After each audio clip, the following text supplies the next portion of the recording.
So many of the things that you think aren't your choices are your choices. You do have the power to make your life better. You do have the choice to be happier, and you do have the choice to make other people happier.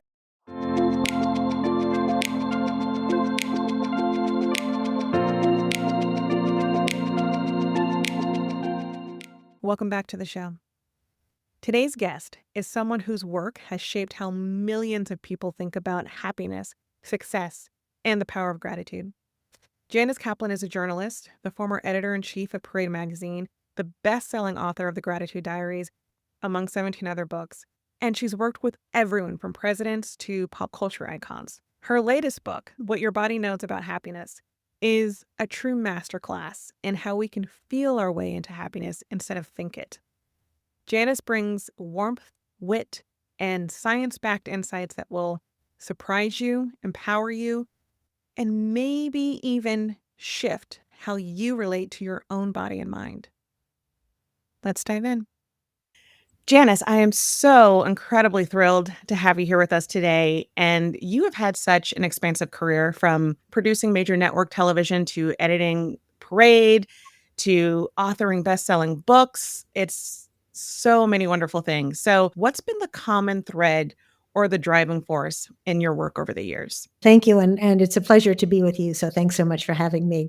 Yeah, I have done lots of different things. I've been a magazine editor and a TV producer, and I've written a lot of books, and I think I just like to tell stories. I like to tell stories in all different ways and to be able to reach people with interesting information, and it used to be when I first started out, and I had kind of a short attention span, so I would go from magazines to television to books, and at some point, I thought, gosh, if only I had just stuck with one of them, it would have been better.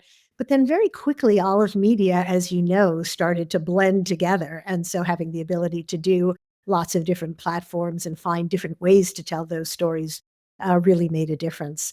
I think I was far enough along in my career at that point that I felt if I have this big a platform, I want to use it for good and I want to use it to say things that matter. And so after I left there, it's when I started writing these more nonfiction books that are more inspirational, because that at that point was, and now is, also what has just inspired me to inspire others.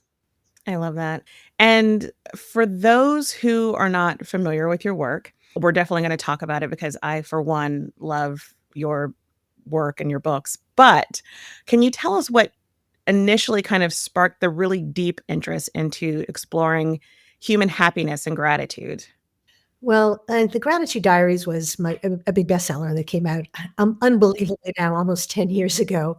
And I'll admit to you, Casey, it started out almost as a literary device. I had a big fellowship to write about gratitude, and I thought, or to study gratitude. It began with a national survey on gratitude from the John Templeton Foundation. And after I did that, I just started getting interested in the subject. And I thought, oh, maybe it would be kind of fun to spend a year living more gratefully. And since I'm a writer, I think of things in writerly terms. And I thought that'd be a good book to do. And I had no idea how it was going to influence me so profoundly.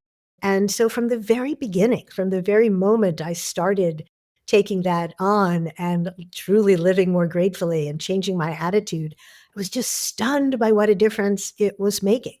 And because I'm also a journalist, it wasn't just going to be my own experiences. So I spent the year researching and talking to psychologists and neurologists and Nobel Prize winners and all sorts of people to get as much information as I could. And I think part of the success of that book has been taking things from so many different fields and putting them together to talk about happiness in a slightly different way. And I got to tell you, the Gratitude Diaries, yes, it was a New York bestseller, and rightfully so. I absolutely loved that book. And, I think it was a defining book for so many people. And I will say that on this podcast, or just core happiness in general, we talk about gratitude a lot. I come from the background of positive psychology, but we talk about just the different ways that it changes our neural pathways in our brain and allows us to start looking for things that are more positive or good in the day, trying to overcome that negativity bias that we can often have as a default in our mind. And I love, love, love the topic of gratitude so much. But I'm curious from your perspective on that book, why do you think that it resonated the way it did with so many people? Well, thank you, and I appreciate your support for it. I think there are a couple of things. One is that it's fun to read. I mean, it's personal and it's fun and it's amusing and I have a lot of research in it, so you have a sense that it is based in something. But on the other hand, I don't quote research studies. I take you along with me as I call up the researchers and explore things together and question it. But I think the other reason that the whole topic of gratitude resonates, and the reason it continues to resonate for me, is that it gives you a sense of control. And I was thinking about that this morning, actually. I was thinking that anytime something goes wrong, we tend to, it's hard. We feel like we're out of control in so many things in this world and so helpless about so many things. And it's so easy to blame circumstances and events and to feel like, I can't do anything." And gratitude, at least in your personal life, at least in the momentary situations you have, gives you that control back, gives you some power back to say, whatever is happening is not going to change me and is not going to change how I see the world. And I'm going to actually be able to take a circumstance, to take a situation and find something good in it and find a way to turn it around and see the good. And I think that's almost a sense of relief to people to say that, yeah, wow, I don't have to be dependent on other people to make me happy. I don't have to wait for the perfect job, the perfect mate, the perfect friend, whatever, the perfect day. I can find something good in every moment, every day. And that's a lovely feeling. Yeah. And I will say, I know a lot of the pushback that I get when talking about gratitude or trying to implement gratitude practices is that a lot of people will say it's really hard to feel grateful when I am struggling or when I am going through a hard time. But to me, that is the most important time, it seems, that we want to start practicing gratitude or trying to implement gratitude. So, I completely agree with everything you just said, and I'm curious just for those who are listening who are struggling or who have that feeling that it is so hard to be grateful during hard times, how can we find meaning and gratitude? Acknowledging our hard times, yes, but still trying to focus on gratitude. How can we do that? What would you tell these people? Well, gratitude can't just be for the good times, right? And it's not just about the good stuff. And no matter how bad the day is, no matter how terrible your circumstances, and believe me, when I've toured the country and spoken to people, I've heard horrible stories about health and family tragedies. And the one common ground is that no matter what has happened, you have to get up tomorrow morning. You have to put your feet on the ground. Mhm. You have to take one step in front of the other. And you kind of don't have much of a choice about that. And you do have a choice about how you're going to feel about that. You do have a choice about whether you're going to say, I can't do this, this is horrible, or whether you're going to find some small bit of hope, some small bit of brightness. And gratitude doesn't make the bad stuff go away. I think that's what people have to realize also, that it doesn't mean that you're going to be healthier, your kid's going to be happier, your spouse is going to be nicer, whatever the situation may be. But it does mean that you're going to be able to get a better perspective on it. And I think the other point there is that being able to look at things positively also makes you more likely to change things for the better. Nobody who's depressed has ever been able to do anything helpful for themselves. And so if you allow yourself to find the good in it, then you're able to, if you're talking about world events, country events, maybe you're able to go out and be more of an activist to take the steps that Yeah. you want to change the things. If you're talking about your personal life, your professional life, I think it's the same. If you can see the good, you also have a better perspective on what isn't good and how you want to go out and change that. So I think when you're struggling, understand that your mindset isn't going to change the situation, but it is going to change your life. Oh, I love that. I love that. I mean, I know with the gratitude diaries, you did this gratitude practice for a full year.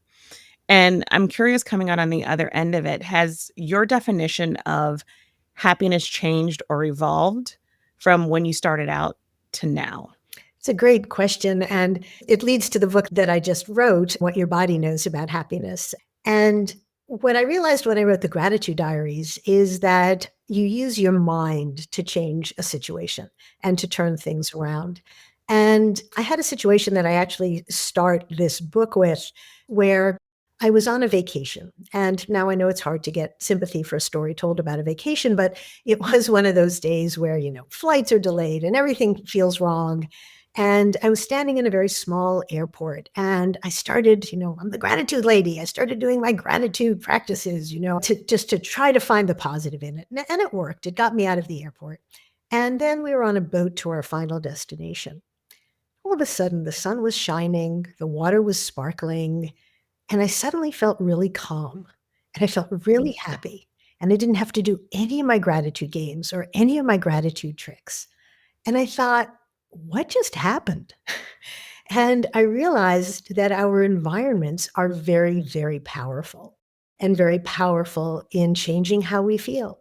And that I had always thought about happiness as coming from the brain down, because that is how we tend to think about most things. But that in fact, so many of our experiences are coming from our bodies up. And that moment really got me interested in body mind connections and how body mind connections affect happiness. And that's what led to my next round of research and my new way of thinking about happiness.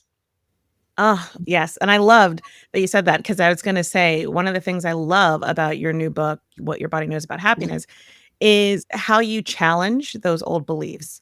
You write about misunderstandings, things like stress, venting, and so, um, I'm curious, what are the biggest myths that you found around mood and movement that science is helping us to unlearn?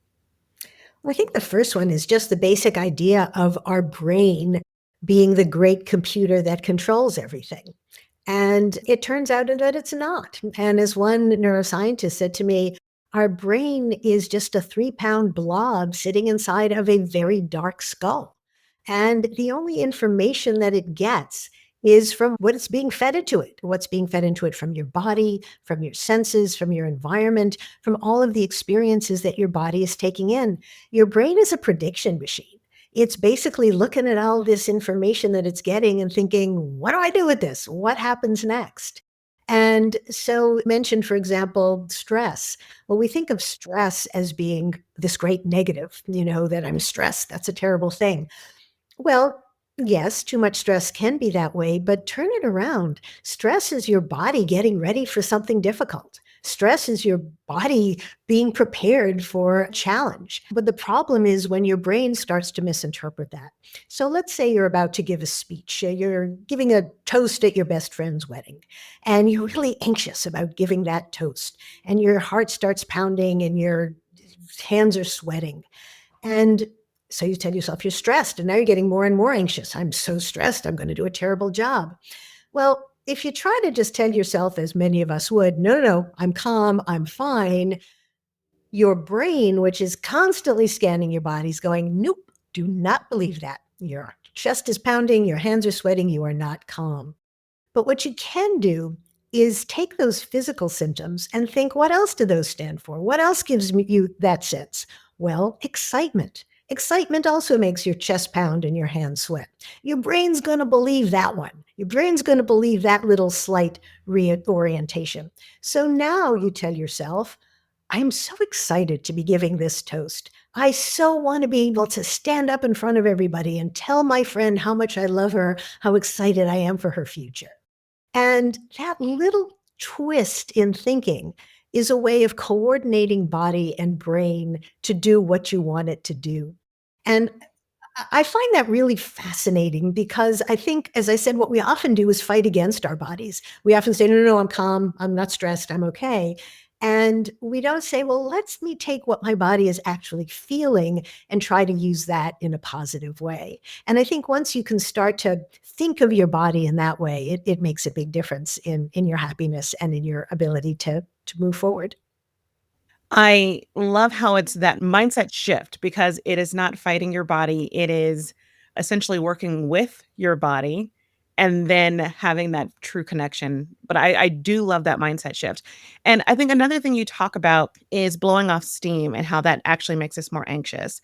And I love how you describe that. It is very similar to the example you gave, but can you tell us like what's going on there? When we say to ourselves like I just need to blow off steam, what actually is happening that could make our anxiety worse? Right. Well, so it's classic, right? If you're angry, you just, you go run around or go bang a pillow. And there was even a whole period of psychology, 30 years ago of doing that where people were taking bats and banging things to get rid of their anger and emotions. And there are still these rage rooms. They're all over in big cities where you go in with a bat, a racket, and they have like old crockery and old electronics, and you go in and you bang it and you break it, and it's supposed to make you feel better and release all of your rage and anger. Well, just think about that for a moment, because what you're doing is getting your body more and more riled up. And as your body is getting more and more riled up, your brain, which is, as we said, constantly scanning, is going, "Ooh, I'm angry. Ooh, we're enraged here. Oh, we're upset here." It's certainly not calming things down. And one researcher gave me the example of a teapot. And so, we always think of letting off steam in that classic way of when a teapot and it starts to boil, it pops, right? And you want to let off the steam before it explodes. Well, guess what? We're not teapots. And what you want to do is turn down the temperature. If you want to stick with that metaphor of the teapot, you don't want to turn it so high that it explodes. You want to turn down the temperature. So, what you want is the opposite of a rage room. You want somewhere where you can sit down quietly. You want somewhere where you can relax. You want somewhere where you can just step back and drop that anxiety. And so I think we just have the completely wrong metaphor going on or that sense of letting off steam. I know, especially with the rage rooms, it's that mentality where I need somewhere for this energy to go, this frustration or anger or whatever it may be. I just need somewhere for this energy to go. So if I can just go and have this outburst of energy, I'll feel better.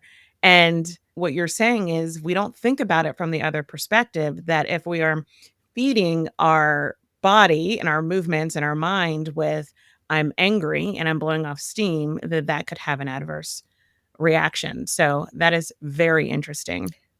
And I'm curious, you mentioned a couple that we need to do the opposite, look for like calm environments. But are there other ways that we can bring that temperature down? I mean, like surprising easy things that people can do. Actually, one of the simplest things and most important things that seems to happen with body mind connection to happiness is going outdoors. And the connection between happiness and the outdoors is really stunning. And there's been a huge amount of research on that. There was one study out of the UK called the Mappiness Project, which I think is the worst named study I've ever come across, but it's a connection between map and happiness. But the research was actually just as good as the name is bad. And what they did is they studied thousands of people actually, and they had them wearing GPS watches. So they knew exactly where they were. And they would beep them a couple of times during the day and asking them questions about well being. And what they found was that the number one connection they could find between people's well being was being outside. And being outside just dramatically increased their levels of happiness, their sense of well being. And being in nature seems to have this effect. Other studies have found a huge connection to being near water, which makes it even more powerful.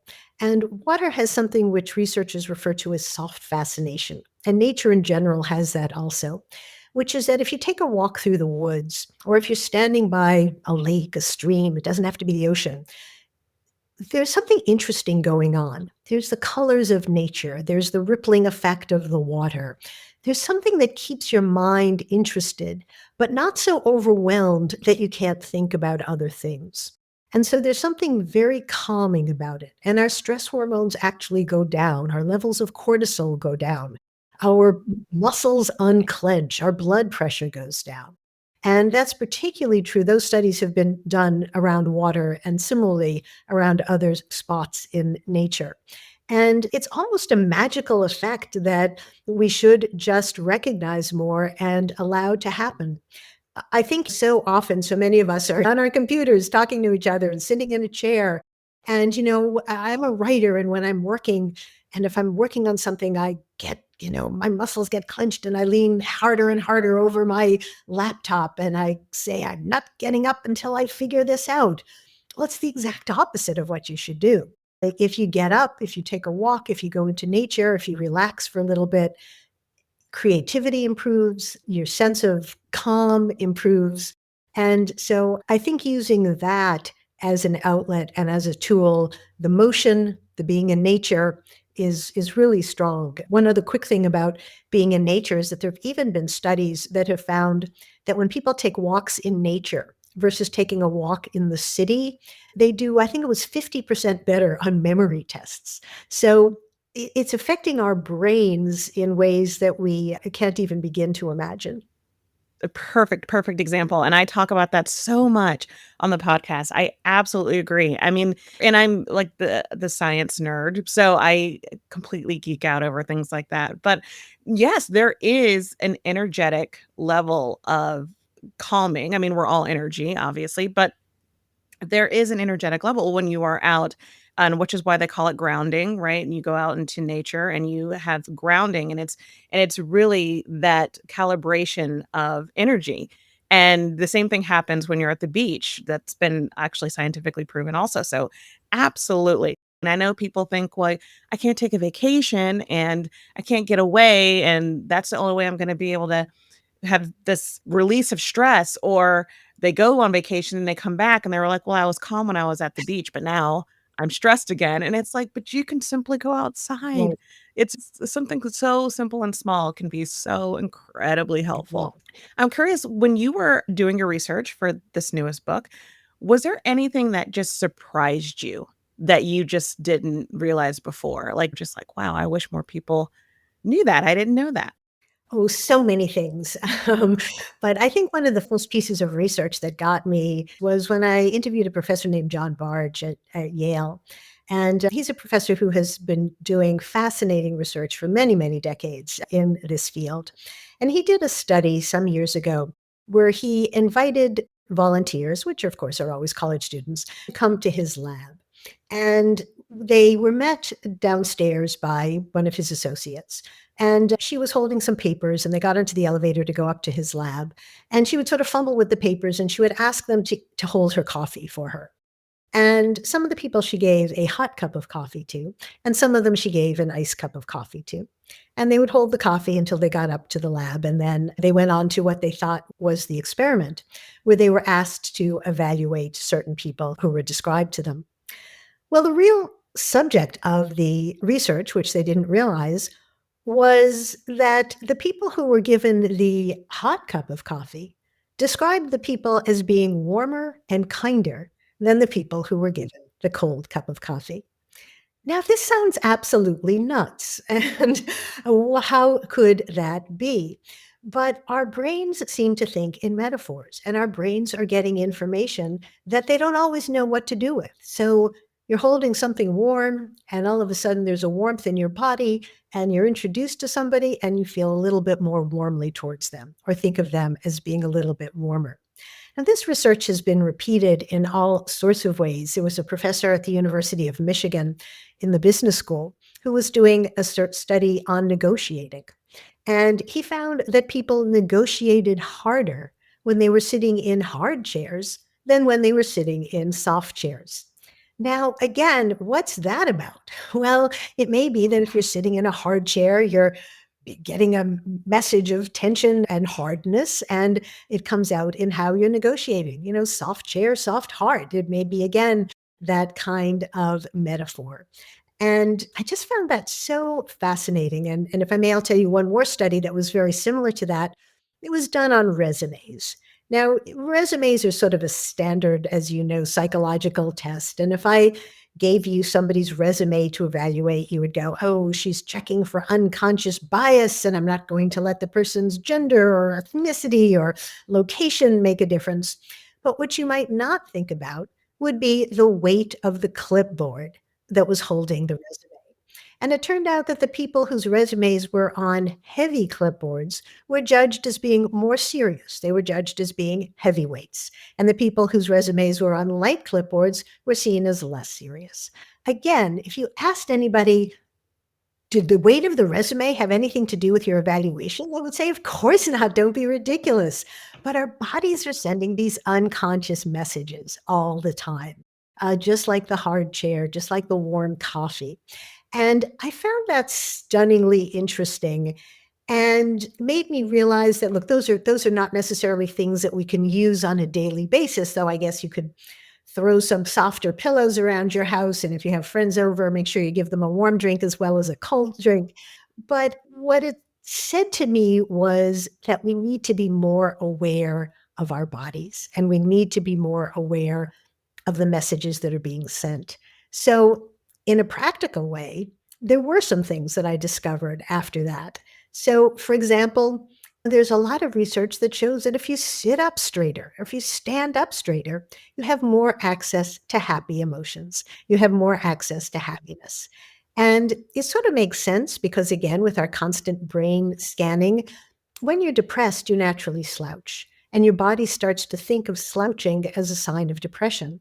So sometimes, if you live in a city as I do and you're walking through quickly, you just kind of get hunched over and you start to feel more and more negative.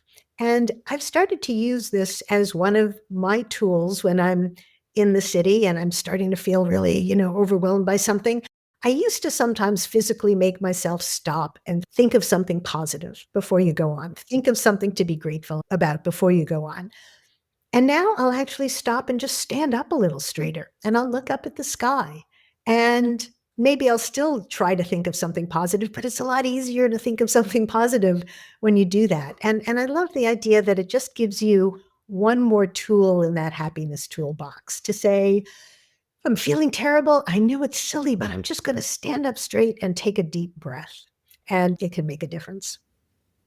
That is so true. That actually reminds me of when you take confidence classes or you take speaking courses and or something like that, and they always say the power pose, or you stand very straight and erect, and you could put your it's kind of like Superwoman or Superman, and you put your hands on your hips, and they call it the power pose, and it's like that one pose signals to your body that it is powerful and that it is confident, and that is so intriguing actually to me. It's fascinating. And it makes me wonder because it's something you just said was that we need to pay more attention to how our bodies are sending these signals that we might not realize.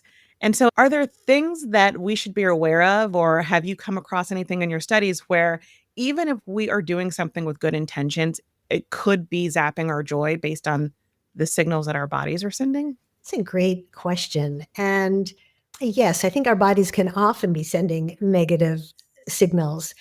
There was another study on smiling that you probably are familiar with because it goes back many years. Now, I had first resented this study because, women have been told to smile far too much, but it turns out that there's not a bad reason for it. This study, which was done by, I believe his name was Fritz Strack many years ago, and it started in Germany, and he had people holding pens in their mouths. And some people were put in a way that their facial muscles were turned into a smile, and some people where they were turned into a frown.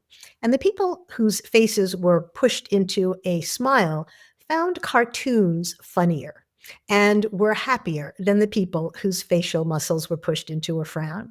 Now, you would like to think that your brain is smart enough to distinguish between being happy and having a pen stuck in your mouth, but it turns out that it's not.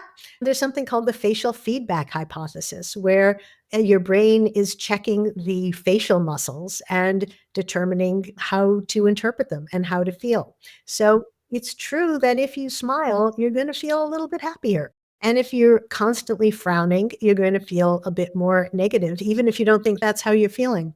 A nice little aside to this is that there's been some research into Botox and finding that Botox, of course, keeps you from frowning.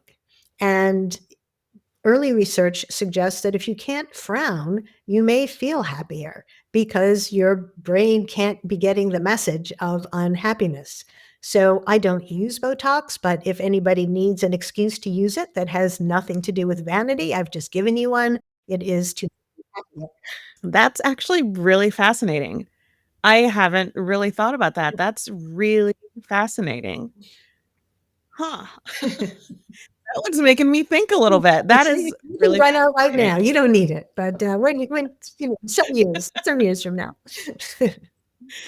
I mean, that's just interesting. I almost long for the day and somebody's like, "Well, I got Botox just so I can be That's happy right, absolutely. because I'm not really." Well, I actually first came across that research when a young friend who had Botox, and she'd had it for a medical reason, and she said she was finding herself much happier and calmer. And she asked her doctor about it, and he said, actually, there is some early research suggesting that it can change emotions. And then I started checking out the research, and as I said, it's still early, but it's very much there. Wow. Wow. That really is fascinating. Wow. Um, Another thing that I wanted to talk to you about too is because again, you have such an amazing background and career, but you've worked with some of the most recognizable names of our time, like Barbara Streisand and President Obama, for example. And I'm curious, did you find any common themes or anything that you notice in how they approach happiness or purpose when you were working or interviewing them? I did find that most of the successful people I encountered are optimistic and are positive. And I think one reason for that is that people like to be around optimistic people. And it's not fun to be around somebody who is always finding the negative in things. And so, yeah, I think being positive is a great step to success. And a lot of people see it as the opposite. They feel like, oh, if I'm unhappy, then I'll work harder. And if I just feel grateful and happy about where I am, then I'm not going to take the next step.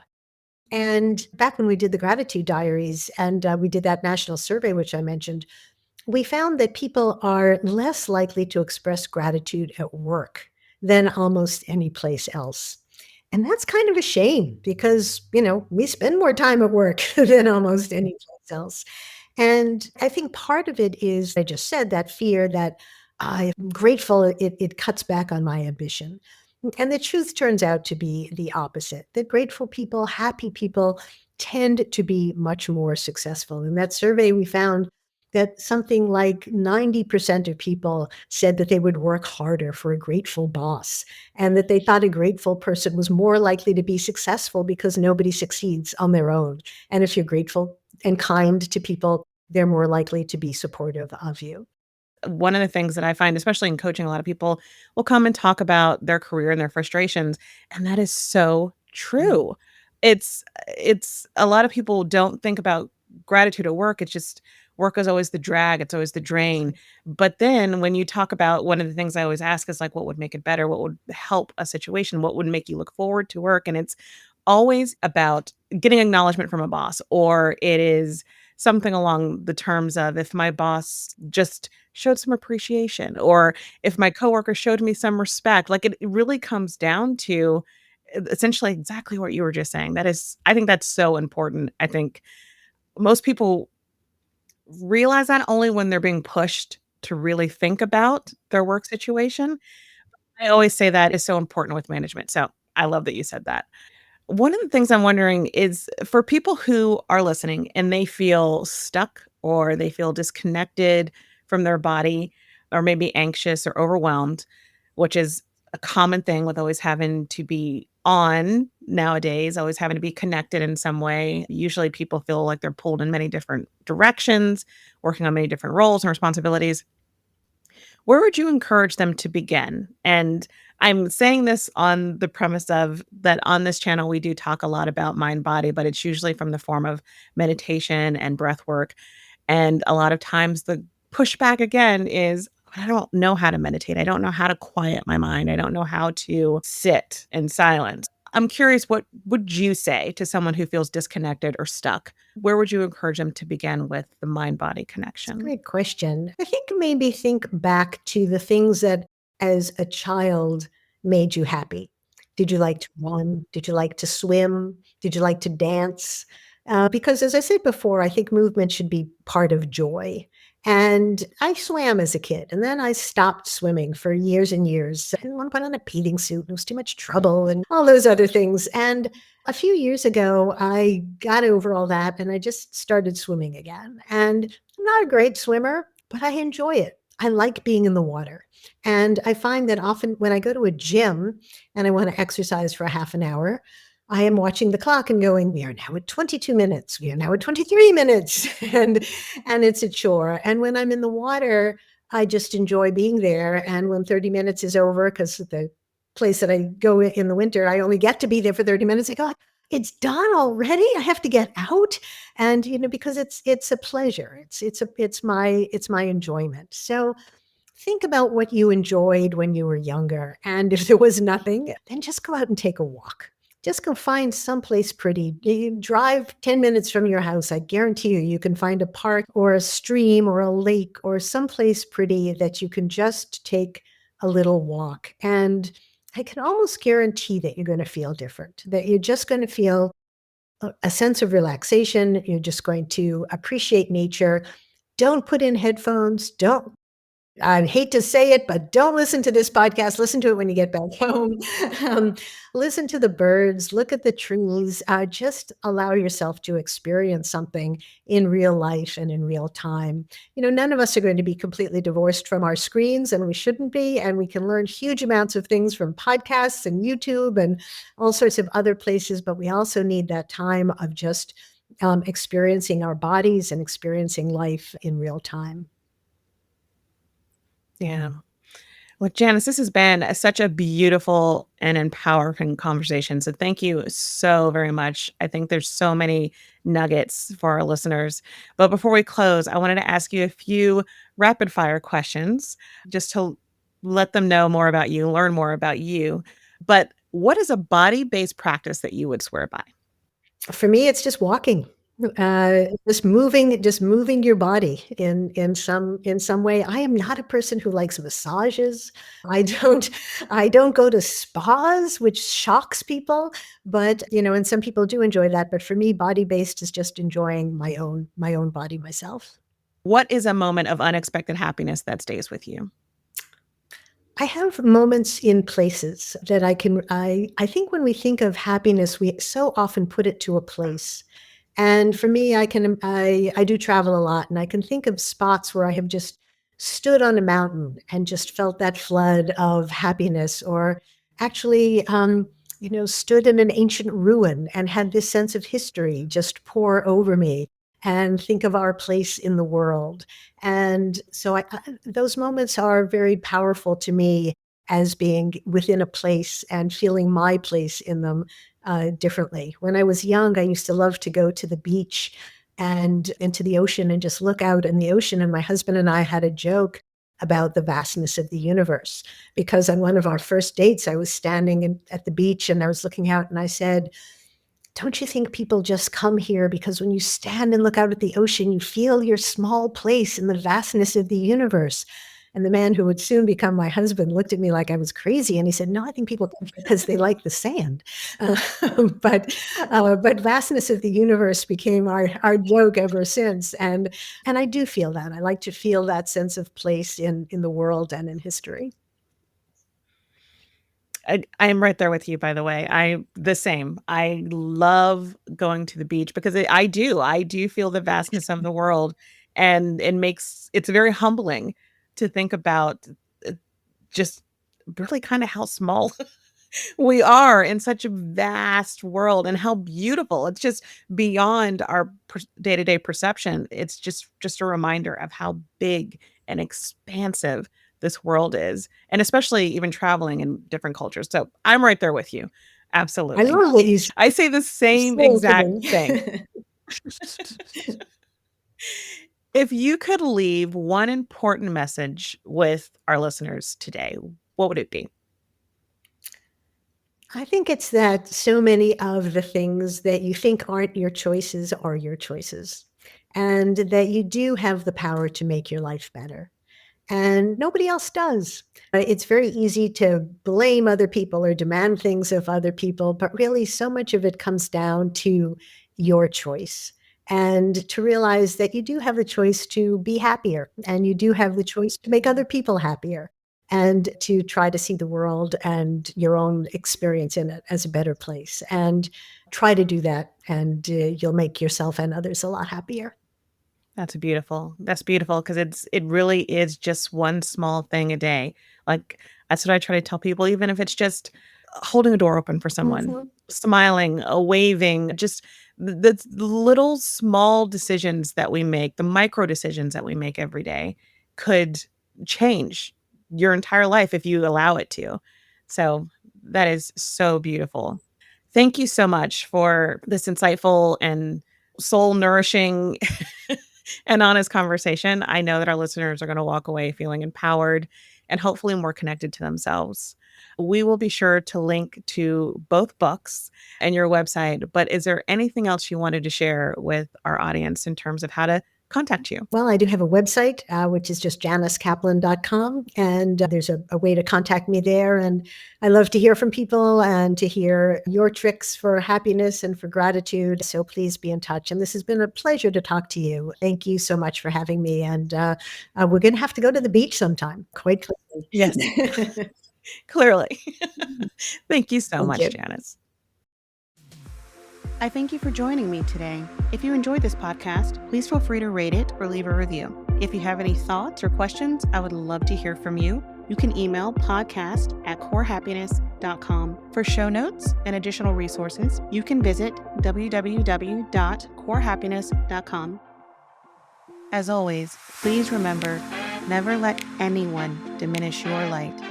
Until next time, sending you my love.